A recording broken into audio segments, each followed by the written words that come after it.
Radio Pasión US presenta Intronauta, en búsqueda de tu ser, con José Lo. Solo aquí en Radio Pasión US, seduciendo tus sentidos.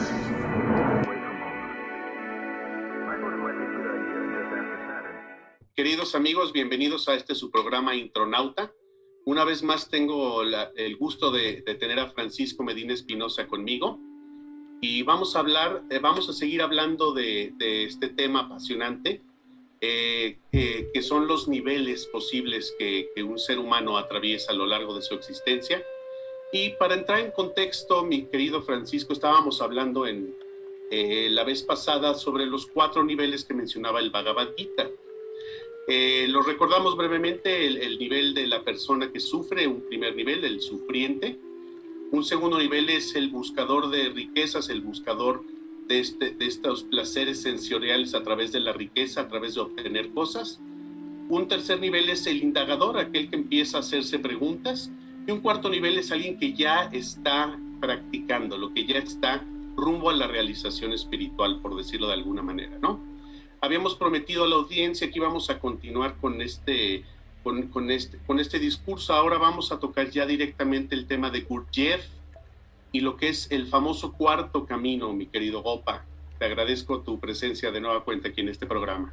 Gracias, mi queridísimo José. Me alegra mucho saludarte nuevamente y estar aquí en tu programa, saludando a tu auditorio. Bueno, mira, es algo bien interesante todo esto, porque si nosotros nos aproximamos a una u otra escuela, vamos a escuchar, por ejemplo, como esto, ¿no? 4 tipos de personas que se aproximan a Dios. Y, por ejemplo, Gurdjieff habla de 7 posibles grados de desarrollo del ser humano. Entonces, en todos estos caminos hay muchas cosas que son comunes y válidas. Empezando, por ejemplo, por el uso de los números, ¿no? De una manera simbólica, desde luego. El 4 simboliza en muchas tradiciones lo universal, pero lo universal tal como nosotros lo encontramos en el mundo, ¿no? Porque son 4 puntos cardinales, por ejemplo. En el medievo se hablaba y desde antes también, desde la antigüedad clásica, se hablaba de 4 esencias, ¿no? También los Vedas hablan de estas 4 esencias, en fin, ¿no? Incluso, y tampoco es una mera coincidencia, pues hay 4 evangelios. Entonces, este número 4 se refiere básicamente a esa universalidad, pero ante todo en un nivel material. ¿Cómo en un nivel material? Sí, porque son 4 elementos, son las 4 direcciones del mundo. Correcto. Ajá. Ahora, el número 5, normalmente en una escuela espiritual, simboliza el espíritu. ¿Por qué? Hay una palabra que hemos escuchado, la llamada quinta esencia. Ok, claro. Y cuando hablamos de quinta esencia, a veces se nos olvida lo más básico de su significado, que es quinta esencia, la esencia número 5, ¿no? O sea, las esencias básicas son el fuego, el aire, el agua, la tierra. Entonces la quinta, eso es lo que pertenece al mundo sensible. La quinta Correcto. esencia, lo más íntimo, es el espíritu. Entonces, si tú te representas visualmente un cuadrado y entre los dos vértices superiores, en medio de esa línea, marcas un nuevo punto y lo levantas, aparece el pentágono. Correcto. Aparece el pentágono o la estrella. Entonces, wow, el número 5 se utiliza también en la Biblia, por ejemplo, para referirse al espíritu. Cuando se habla de algo con número 5, quiere decir espíritu.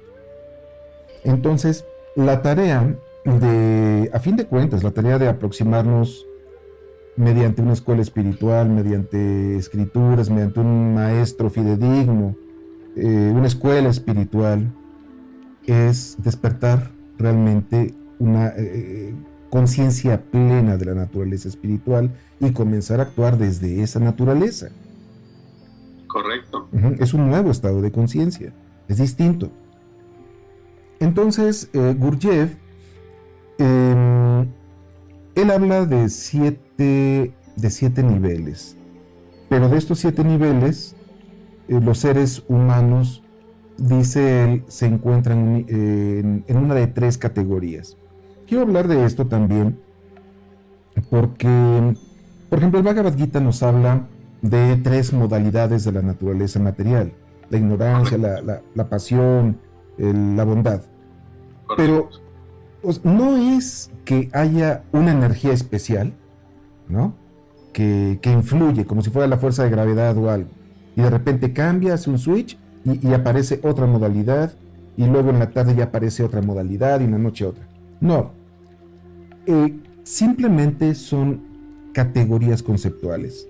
Es para poder entender mejor, o sea, cuando percibimos el comportamiento de las personas, podamos referirnos a esas formas de ser de una manera inteligible, al entendimiento. Asequible al entendimiento, que se pueda entender y que podamos hablar del mundo fenoménico, del mundo que percibimos, y contrastarlo con el mundo, digamos, que no conocemos, que son formas distintas de ser, sí, inaccesibles. Todo eso se tiene que adquirir. Entonces, Gurdjieff habla, en principio, hablando de 3 categorías, porque muchas veces hay eso de que hay 3 tipos hay 4 tipos, es que hay 5, bueno, ¿por qué hay 3? ¿Por qué 4? ¿Por qué 5? No es que sean cosas absolutas, son de acuerdo a un sistema las categorías conceptuales que nos van a facilitar el trabajo. Ya. Se van categorizando simplemente. Se van categorizando, claro. Entonces, pero cuando la persona conoce más, va observando que a lo mejor en este sistema, el de Gurdjieff, se llama de una forma lo que, por ejemplo, en la literatura védica o el Bhagavad Gita se llama de esta otra forma, y en la Biblia también, pero están describiendo la misma posición psicológica, digámoslo así. Correcto. Y el nivel de comprensión y práctica, desarrollo espiritual. Bueno, de acuerdo. Entonces, para centrarnos de momento en este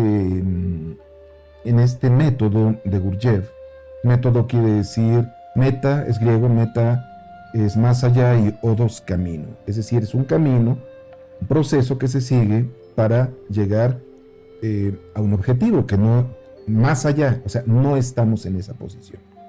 De acuerdo. Es algo para no imaginarnos que tenemos ya ciertas perfecciones, ¿no? En las cuales no nos hemos ejercitado. Entonces, estas 3 categorías, según Gurdjieff, son las de las personas que están muy orientadas a lo sensible. Lo sensible entendiéndose como algo del cuerpo todavía. Sí, a lo perceptible. O sea, les cuesta mucho trabajo entender algo de lo cual no tengan una imagen grabada, una percepción grabada. Por ejemplo, si yo digo piedra, metal, agua, pez, lluvia, nube, sol, estrella, piñata, todos rápidamente lo entienden porque existe una imagen para cada una de estas palabras. De acuerdo. Pero cuando se habla de conceptos como la facultad a priorística trascendente, es una síntesis que se relaciona consigo misma, ya no se entiende nada, porque son conceptos. Okay. Correcto. Entonces, una persona, dice Gurdjieff, que es tipo 1, vamos a decirlo, sería el funcionamiento más bajo como ser humano. Solamente puede desear aquello que complace sus instintos o sus sentidos. Es lo único que lo puede motivar únicamente una idea de placer o sufrimiento, y se le tiene que persuadir de esa manera, ¿no? Con el garrote en la mano, dirían, ¿no? Claro, que básicamente es lo que hace la sociedad actual, nada más tratar de motivar nuestros deseos más sensoriales para hacernos consumir, para hacernos funcionar dentro de estos esquemas mundanos de la vida que denominamos moderna. Vaya, nos manipulan con eso. Así es, mira, por ejemplo, en todas estas, pues, ideas, porque no son más que, así como ideas desilvanadas, de quiérete mucho a ti misma o a ti mismo, ponte un moñito, cómprate la cosa es el adornito que te gusta porque te lo mereces, cómete tu pastelito, etcétera. Pues está basado en una concepción demasiado corporal de la vida y de su propósito. Porque la verdadera belleza y la verdadera felicidad, el verdadero gozo está en el espíritu. Claro, que sí, es un nivel superior, porque ahorita estamos describiendo el nivel más bajo, según Gurdjieff. Sí, claro. Pero entonces, o sea, estas categorías que especifica Gurdjieff, desde luego son tendentes a algo. O sea, no es simplemente hacer, no sé, botánica o, no sé, ciencias naturales. No es nada más descriptivo, es un camino trazado. Sí, sobre todo, esta información es para el buscador espiritual, el intronauta. Por o sea, para que pueda entender y quitarse de la mente de que todos los seres humanos están iguales. No, los seres humanos actúan u operan e interactúan con la vida, con todas las demás entidades vivientes, etcétera, de acuerdo a la posición en la que se encuentran. Como la mayoría están en ese nivel, el más básico, ínfimo de comprensión y por lo tanto de responsabilidad, podemos ver todos los problemas de índole ecológico, seguridad, en fin, porque la gente es sumamente egoísta. Lo único que me importa es en este instante, en este momento, mi satisfacción. No me importa si le hago daño a alguien más o si me acabo los recursos que serían para la siguiente generación, en fin. Entonces, esa es la forma más básica. Es casi animal prácticamente. Sí. ¿No? Y es muy difícil que puedan entender algo. Entonces, prácticamente, ¿qué dice el Bhagavad Gita de este tipo de personas? Dice, no perturbes la paz del ignorante. ¿Y qué es lo que dice la Biblia? Corrige a un necio y te odiará. Sí. Entonces, las personas en esa posición 1 prácticamente no tienen oportunidad de crecimiento espiritual. Tienen que ir hasta el sufrimiento, o sea, tienen que experimentar el sufrimiento cabalmente. Que eso los va a motivar a salir del nivel 1, sería por decirlo de alguna manera, Francisco. El fondo de sufrimiento, qué buena observación, los llevaría no tanto al desarrollo espiritual propiamente, pero sí posiblemente podrían cambiar hacia una manera de actuar más ética, o situarse en un plano ya ético. O sea, ya algo más básico, ¿no? No se puede dar más, porque no hay el deseo. O sea, hay que entender que esa posición no es simplemente algo externo, como la ropa, me cambio esto y ya mañana soy. No. O voy un rato a la escuela y salgo con un título. No. Claro. Eso es algo muy hondo. Se tiene que trabajar con mucho tesón y con mucha conciencia. No se puede progresar de manera inconsciente. El progreso espiritual siempre es un esfuerzo con plena conciencia de la posición en la que me encuentro y de un objetivo muy claro, de una claridad de objetivo hacia el cual me estoy dirigiendo. Entonces, con esas personas, básicamente, como si tienen dinero y con el dinero pueden comprarse placeres y satisfactores de este tipo, sienten que sus necesidades están satisfechas. Y no se puede motivar a alguien hablándole, para empezar, de necesidades que no reconoce en sí mismo. Por supuesto. Entonces solamente el verdadero, otra vez, quien es un buscador espiritual sincero, no puede ser el número 1. Por supuesto. Porque con tener para comer, dormir, pareja sexual un techo, ya, o sea, ya, está satisfecho. Y esas necesidades satisfechas no lo van a motivar a nada más. Ok. En el número 2, Gurdjieff sitúa a las personas que, digamos, se caracterizarían por su desarrollo emocional. ¿Cómo es eso? Por ejemplo, se manifiesta la misericordia, la compasión, la empatía. Entonces, Kierkegaard lo llamaría el hombre ético o el ser humano ético. Kierkegaard, esas tres formas también las tienen en su propio sistema, ¿no? Pero en el plano inferior, el tipo 1, que es una forma de ser puramente estética. Me refiero a estético en términos filosóficos, de aestesis, de percepción sensorial. Bien. Entonces, Kierkegaard le llama el hombre estético, o el ser humano estético. En el segundo nivel le llama el ser humano ético. Bien. Y es ético porque hay un grado de responsabilidad y desea contribuir a la vida. Y además está adherido también a un sentido de tradición. O sea, la responsabilidad de no arruinar el trabajo, el desarrollo, todos los bienes, sobre todo éticos, que ha recibido de generaciones anteriores, tanto en su familia como en la sociedad, en la forma de educación, cultura, arte.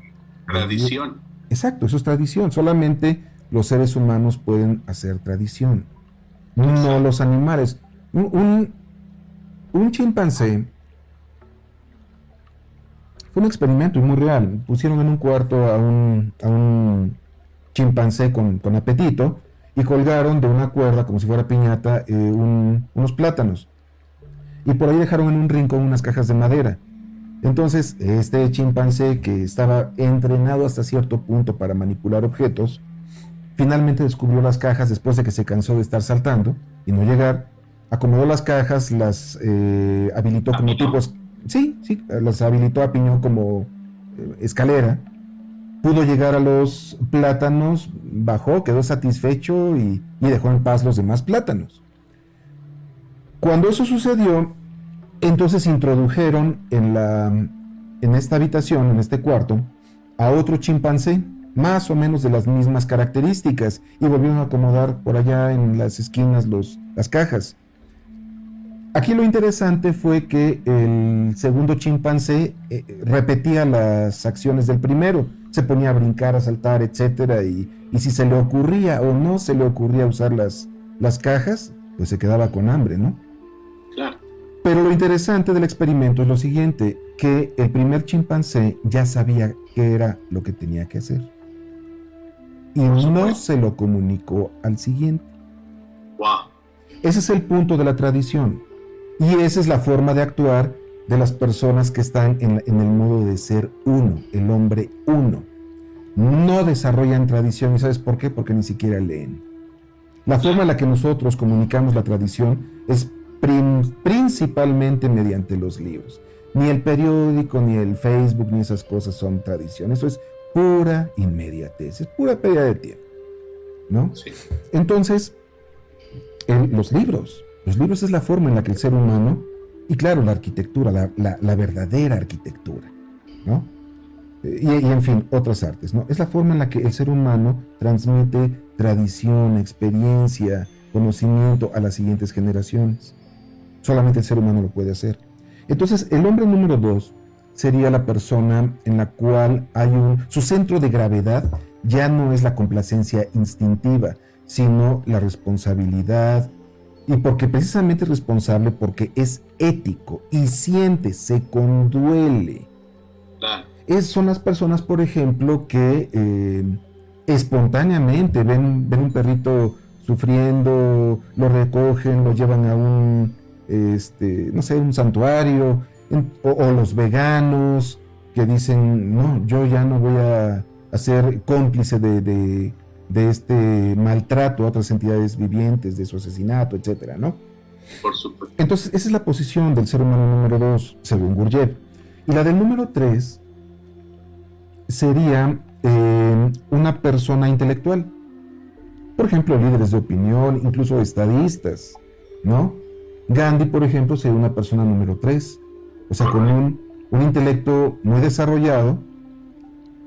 Además se incluye lo anterior, ¿no? Por decirlo así, pero sí, claro, de manera educada. Eso es lo interesante. O sea, Gandhi también, digamos, tenía que satisfacer sus necesidades corporales, pero lo hacía desde una perspectiva ética. claro. Y además, no únicamente estaba centrado en la inmediatez. El hombre que se encuentra en el plano 2 todavía está en la inmediatez.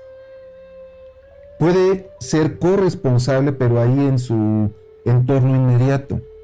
No se pone a pensar, por ejemplo, qué sería necesario hacer por la sociedad, por el país, para las siguientes generaciones.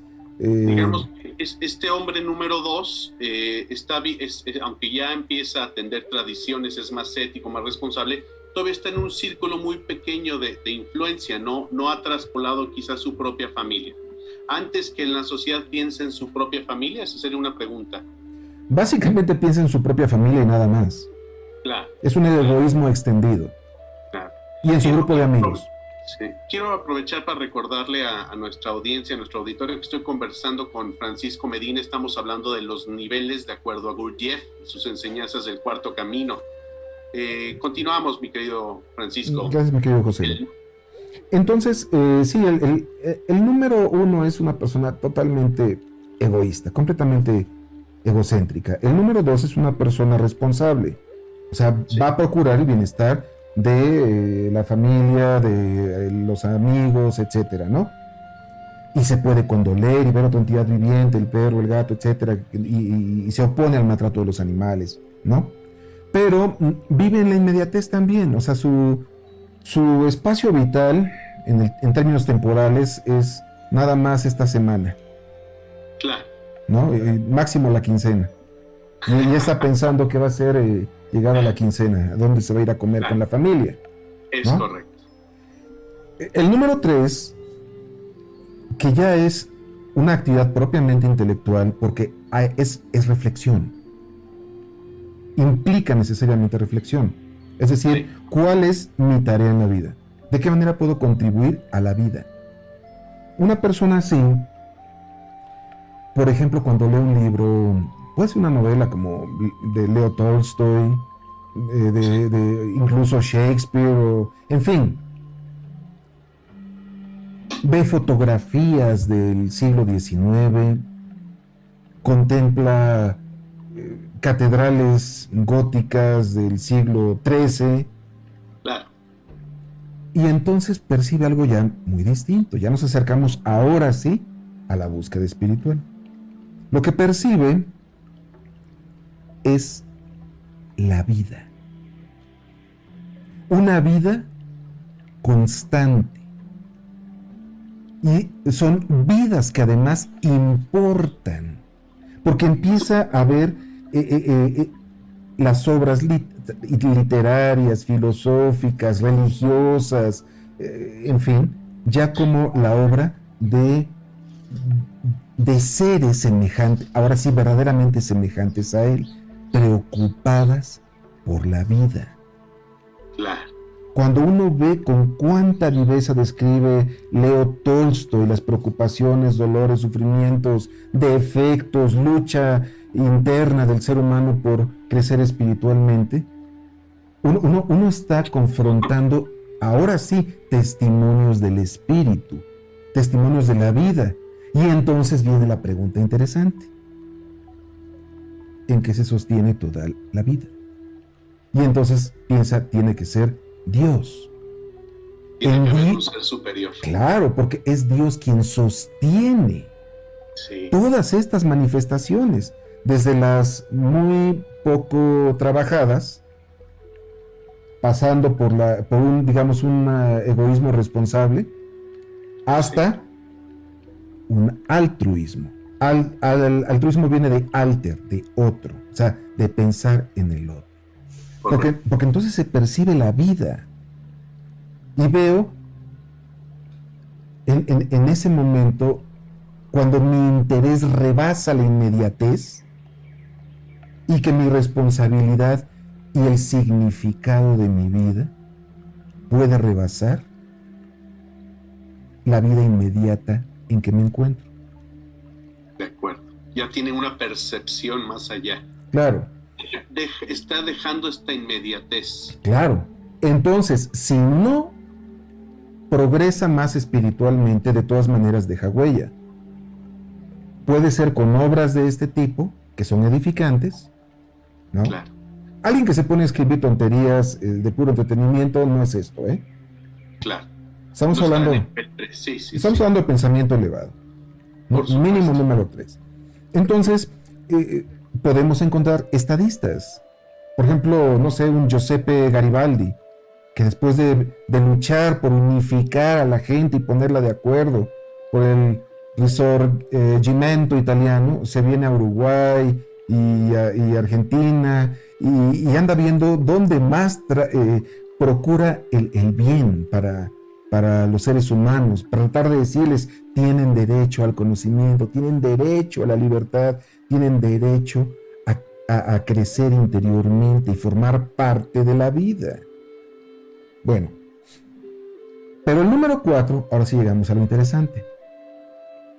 El número 4 es el ser humano en quien ya se ha establecido como centro de gravedad de manera irrevocable la necesidad, porque no es curiosidad, sino la necesidad espontánea de adherirse a lo superior. Esta persona,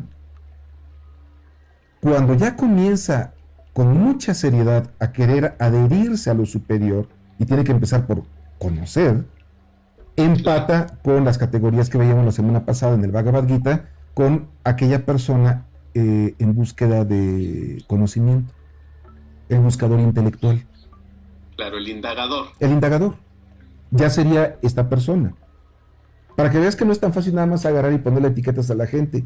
No, como empieza el Bhagavad Gita en la invocación: yo nací en la más profunda ignorancia. ¿Dónde andaré yo? Abajo. Claro. Abajo. Pues como qué has hecho para edificar tu carácter, ¿no? Por eso estamos charlando de esto. El primer paso es reconocer dónde estoy y no engañarme. Claro. Una pregunta, lo que llaman de pronto, si estamos tratando de pasar del nivel 3 al 4, ¿no? Que ya tenemos esta necesidad de comenzarnos a adherirnos a lo superior. ¿Uno puede regresar al 3 hasta que no se ha establecido de manera firme en su ser esta adherencia a lo superior? O sea, o llegar al 4 significa que ya es uno muy determinado y ya no hay posibilidad de pasar del 4 al 3. O sea, si no estás de manera firme en este cuarto nivel, ¿quiere decir que todavía estás en el 3? Es correcto. Esa es una observación muy importante, porque ahora entra también en juego, digamos, las personas con las cuales nos asociamos. Claro. En todas las tradiciones religiosas fidedignas se habla de renuncia. Sí. Y también se habla de, por ejemplo, ¿cómo comienza el capítulo 12 del Génesis?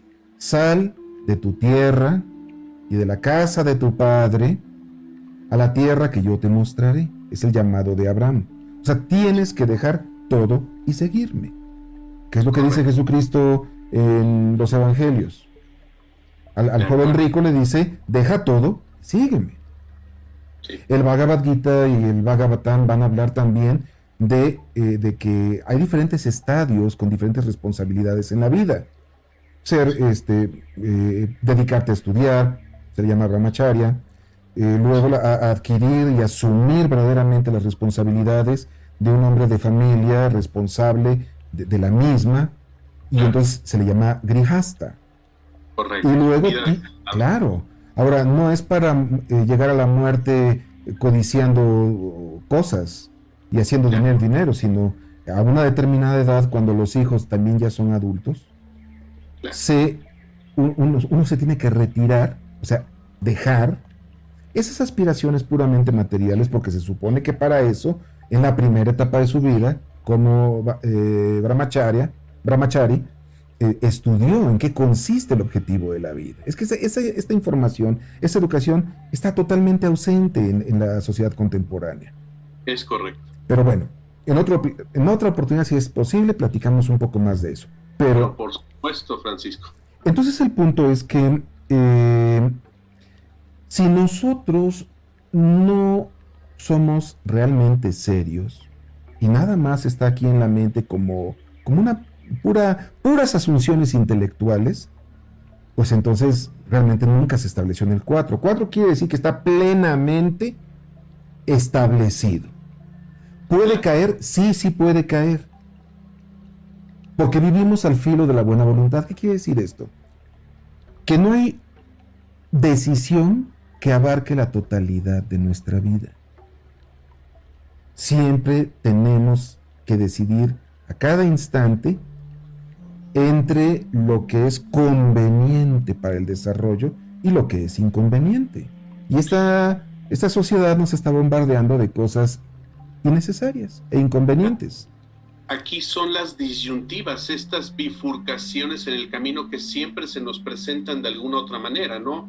A mí me ha ocurrido muchas veces que en ciertos momentos se me presenta esta bifurcación para que yo tenga que elegir, sea el camino incorrecto o el correcto, pero no es automático, o sea, siempre se nos da a elegir, y eso es la corroboración del camino firme o del camino que estamos tratando de ser consecuentes, que tratamos de abrazar, ¿correcto? Esta bifurcación, esta disyuntiva para elegir. Sí, pero cuando estamos en el plano en la posición 4, no es tirar dados o un volado al aire, ¿no?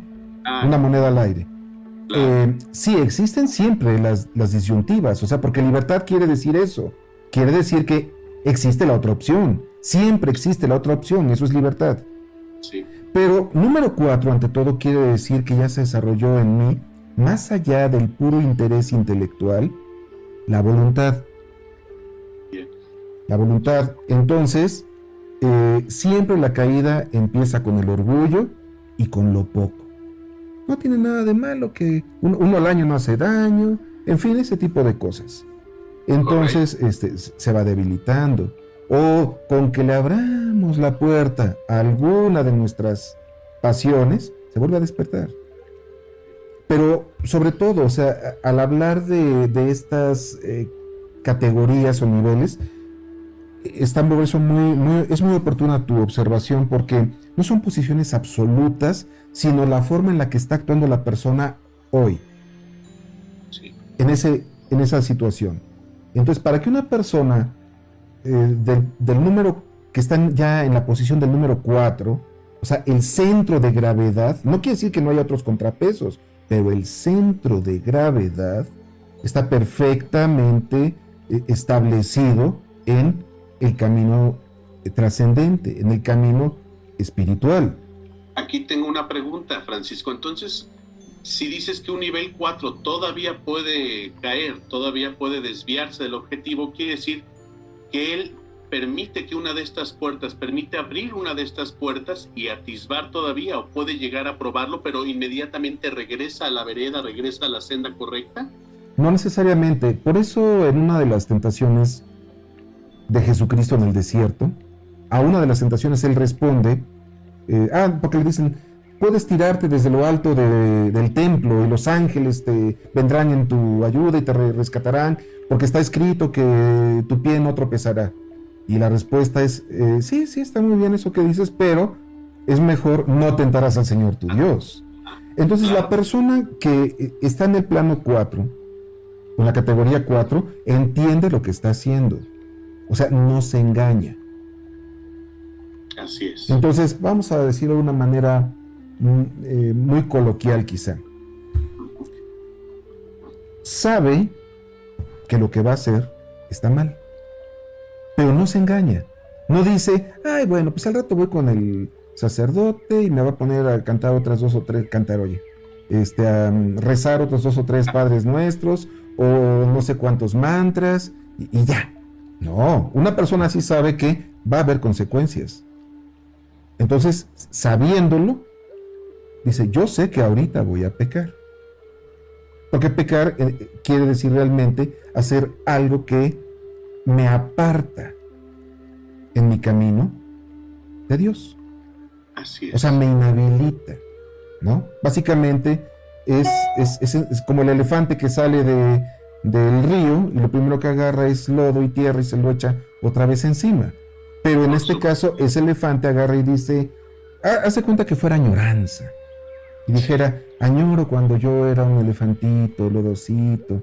Me voy a meter un poquito, pero nada más así la patita. Nada más para acordarme, ahorita me enjuago y ya me voy a mis cosas de elefante número 4, ¿no?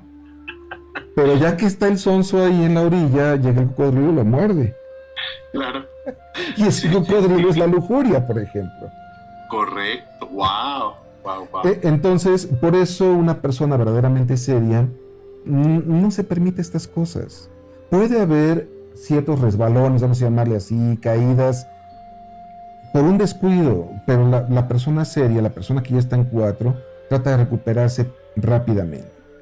Ahora, después de un tiempo muy serio, de práctica muy seria, el resultado totalmente natural es que los apegos mundanos, el deseo de satisfacerse únicamente de manera instintiva, disminuyen. Por ejemplo, mira, si tú tomas un café, por ejemplo, con una cucharada de azúcar, ¿no? Correcto. Aquí hay un café con una taza con café con una cucharada de azúcar y otra con 2 cucharadas de azúcar. Si tú tomas la primera con una cucharada, pues te sabe dulce. Pero si tomas la que tiene 2 o 3 cucharadas, te sabe más dulce. Y si regresas a la primera, te empieza a saber simple. Por supuesto. Y si además te comes una rebanada de un pastel de 3 leches o una cosa así empalagosísima, cuando pruebes el café que tiene una cucharada, te vas a ver hasta amargo. Por supuesto. Y eso se le llama, le llamaba Srila Prabhupada, hace Bhaktivedanta Swami Prabhupada, haber degustado un gusto superior, haber probado un gusto superior. Entonces no es una batalla, nadie se imagine que es una cosa horrible y despiadada, porque la mayoría de las personas que todavía no han degustado, ni se lo han imaginado, esas melosidades del espíritu, creen, o sea, ven de una manera muy, muy triste, gris, obscura, el tener que renunciar a la única forma de satisfacción que conocen, que es sexo, poder, dinero, prestigio, etc. Claro. Por eso también Bhaktivedanta Swami Prabhupada decía, la vida espiritual al principio parece amarga, pero con esa práctica constante del 4 en adelante, nivel número 4, se va volviendo cada vez más dulce y más dulce y más dulce. En cambio, la vida material comienza aparentemente muy dulce, muy dulcemente, pero termina de la forma más amarga. El que lo dude que lea Ana Karenina. No vaya a ver la película porque es un churro, esas cosas no sirven. Lea la novela sin flojera y va a ver... De Leo, sí, exacto. Repítelo, por favor, para los... Leo Tolstoy. Es correcto. Entonces, Ana Karenina de Leo Tolstoy nos deja un ejemplo ético muy, muy importante. Porque es la historia de una vida que comienza en la pura frivolidad, que es el placer irrestricto, completamente egoísta, arruinando lo que tenga que arruinar, las vidas de los demás. No me importa. ¿Y cómo termina? Ahí se los dejo de tarea. Bueno, entonces, con el paso del tiempo, y un buen tiempo, de pronto los primeros síntomas del progreso, ahora sí se van a manifestar, en cuanto a que aquello que anteriormente era inconcebible, se vuelve natural. Por ejemplo, fíjate, no mentir. Interesantísimo. El otro día me llamaba una persona que tenía que haberme llamado desde hacía mucho tiempo, ¿no? Y lo primero que hace es mentir. Es que no encontraba tu teléfono, es que no sé qué, no sabía. Cuando a mí me dijeron, yo se lo di 15 minutos después se lo di. Entonces, ese es un problema. La gente que no tiene edificación espiritual, no está educada espiritualmente, vive en la mentira. Todo el tiempo se imagina perfecciones que no tiene, se justifica todo el tiempo de los errores en lugar de corregirlos. Entonces, en la posición del hombre 5, ya se empiezan a manifestar, por ejemplo, una veracidad natural. Desaparece la preocupación por la imagen. Wow. Entonces, ya no hay que andar usando zapatos de plataforma para añadir estatura, ni bueno, ya no sigo diciendo más, ¿no? Anillos de plástico, pero con un doro. Pues, por favor, eso no es oro, ¿no? Entonces, cosas que en realidad caen en lo cómico. O sea, la gente queriéndose dar importancia y centrándose tanto en el cuerpo y las demandas de este cuerpo que no se puede mantener limpio ni siquiera 24 horas, ¿no?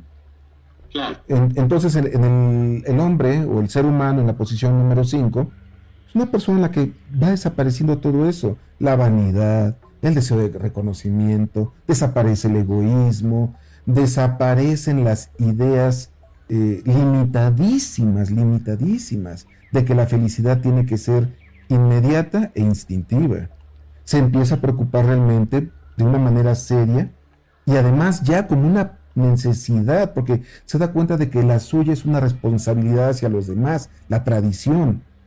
Porque entonces, ya como el hombre 4 es el que entra en contacto con una escuela espiritual, no con una mera religión en la cual nadie hace nada.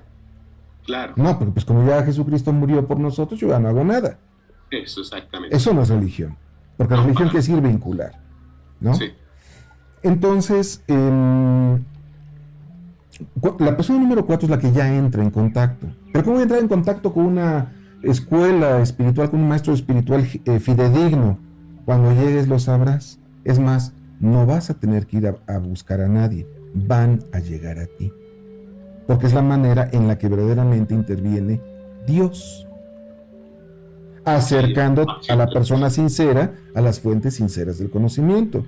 La que quiera seguir siendo engañada, pues va a ir allá donde le saquen todo el dinero, prometiéndole más dinero y camionetas y que va a dejar de sufrir. Y cosas por el estilo, ¿no? Que es una tomada de pelo. Pero pues es donde quieren estar, son personas del tipo 1. Entonces en esa plataforma número 5 va desapareciendo las exigencias, se vuelven manejables y de una manera muy natural.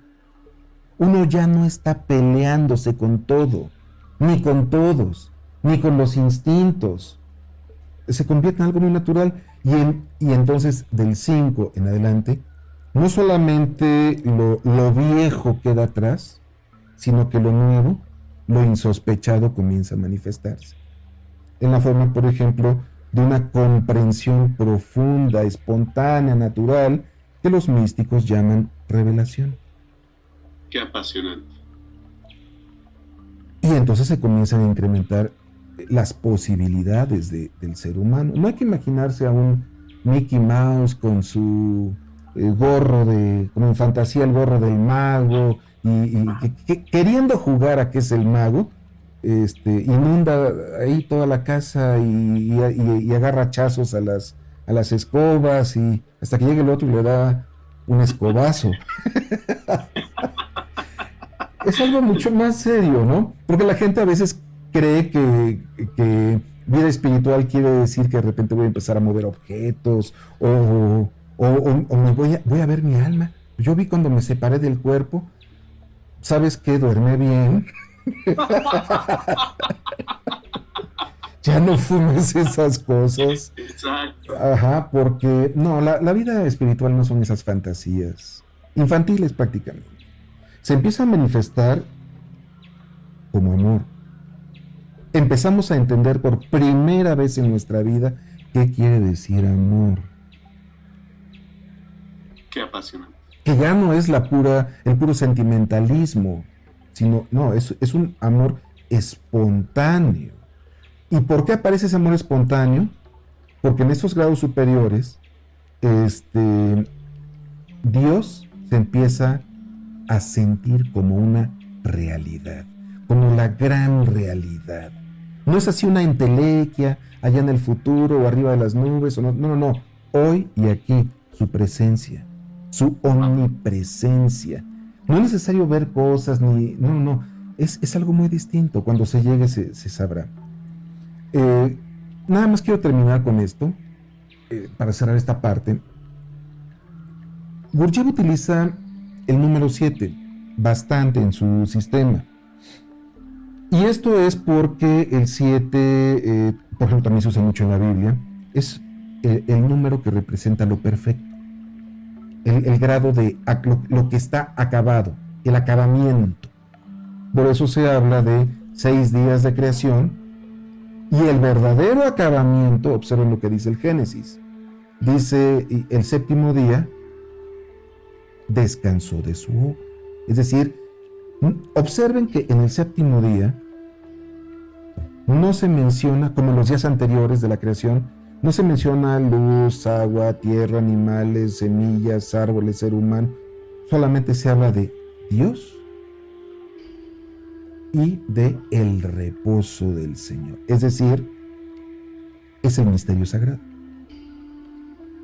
El máximo grado de desarrollo posible para el ser humano es el misterio sagrado. Correcto. Eso, cuando se llegue, se sabrá. Pero no tiene ya que ver absolutamente con ningún enredo de índole inferior, material, egoísta básicamente. Es algo distinto, ¿no? Pero es algo mucho, muy serio. Gurdjieff también utilizaba el 7 porque muchas de sus explicaciones se fundamentan también en la escala musical. Y eso es bien interesante también, porque aunque Gurdjieff menciona en sus escritos que él aprendió allá en un monasterio, pues en la Rusia oriental, cuando él alude al sistema de 7 notas, eso es un sistema occidental, completamente occidental. Podemos ver de esta forma que es muy difícil encontrar un sistema espiritual en el cual no haya influencia de otros sistemas. Claro. Porque las escuelas también llegan a la decadencia.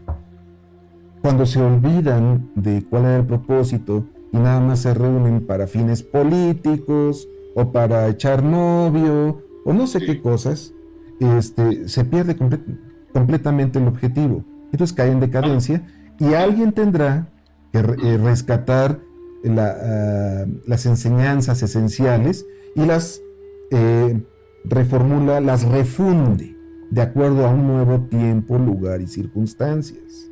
Correcto. O sea que es importante que entendamos, el auditorio en general, la gente que nos escucha, que siempre es común en el mundo material, en una era como la que vivimos, que declinen los principios espirituales, los principios religiosos, y tenga alguien que volver a refundarlos, que tenga que volver a reformarlos de acuerdo a tiempo y circunstancia, como dices. Sí, claro, pero el reformularlos, refundarlos, no quiere decir reducirlos, aligerarlos, diluirlos. Solamente plantearlos en términos que realmente se comuniquen, sean, como tú lo mencionas muy bien, sean asequibles a la forma en la que esa sociedad entiende las cosas superiores. Por ejemplo, mira, hay un director de orquesta, ya fallecido, Sinopoli, Giuseppe Sinopoli. Se los recomiendo a todos, por favor, todo lo que encuentren de Giuseppe Sinopoli, cómprenlo, todo. Giuseppe Sinopoli, incluso vino a México, eh, cuando él le dijo a su padre, no como la de Alberto Cortés, sino cuando le dijo a su padre que quería ser director de orquesta, su padre le dijo, me parece muy bien, hijo, pero primero estudias. Claro. O sea, no veía como una profesión muy seria la de ser director de música, de orquesta. Claro. Entonces, pues se puso a estudiar para darle gusto al padre y fueron 3 carreras. Esa es una posición número 3 de persona intelectual, pero que pasa rápidamente a la 4.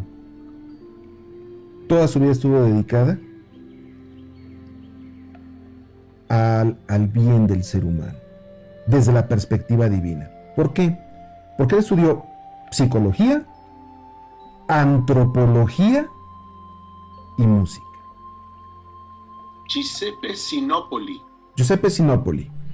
Giuseppe Sinopoli. Es correcto. Sí, Giuseppe Sinopoli. Por favor, de veras, busquen, sobre todo sus interpretaciones de Bruckner. Entonces, él decía, es más, lo voy a incluir en mi próximo libro, algunas citas de él, porque me parecen maravillosas. Francisco, me gustaría justamente que estás hablando de los libros que haces y que vas a hacer. Cuéntanos un poquito de tu libro, que es El simbolismo revelado de Bill W. Sí, claro. Nos quedan 5 minutos más o menos, bueno. Entonces me gustaría mucho que nos hablaras y nos dijeras sobre tu libro, querido Francisco. Bueno, es un texto en el cual se hace un análisis comparativo a nivel hermenéutico de todos los elementos espirituales, son ideas convenientes para el desarrollo del ser humano. O sea, manejo muchas cosas ahí muy interesantes, muy bien articuladas, creo yo. Entonces, bueno, desde mis propias limitaciones, todos tenemos obscuridades. Yo que lo estoy leyendo, quiero nada más decir brevemente que yo que lo estoy leyendo es un libro muy serio escrito por ti. Es un libro en donde has empeñado años de estudio y de trabajo en él. Es correcto. Sí, el libro se llama El simbolismo de Bill W. revelado. Lo pueden encontrar en formato Kindle en la tienda de Amazon. Buscan Francisco Medina Espinosa, el simbolismo de Bill W. revelado.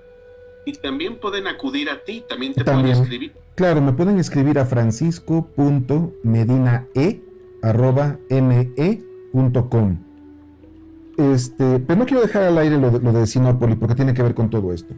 Sinopoli dijo, yo entiendo psicología no en el sentido clínico moderno, sino verdaderamente conforme a la etimología griega.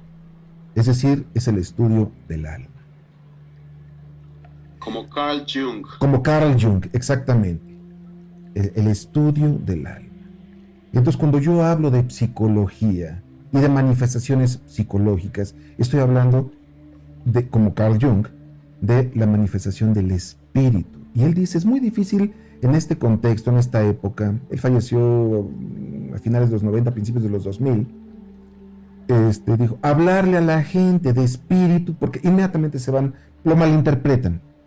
Inmediatamente, y hay rechazo. Pero si hablamos en términos de psicología, pero como el estudio del alma, ¿no? Realmente eso es lo universal y más importante y único necesario para el ser humano. Entonces él decía, yo jamás voy a interpretar, por eso lo recomiendo, lo que encuentren, escúchenlo con atención. Él decía, jamás voy a interpretar música que no sea espiritual. Qué apasionante.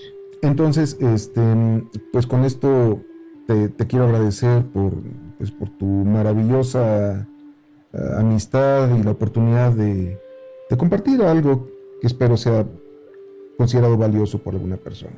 Con toda seguridad, realmente gracias. Yo también te considero un amigo, nos conocemos hace muchísimos años y de verdad siempre estar frente a ti, escucharte, querido Francisco, es muy ilustrador.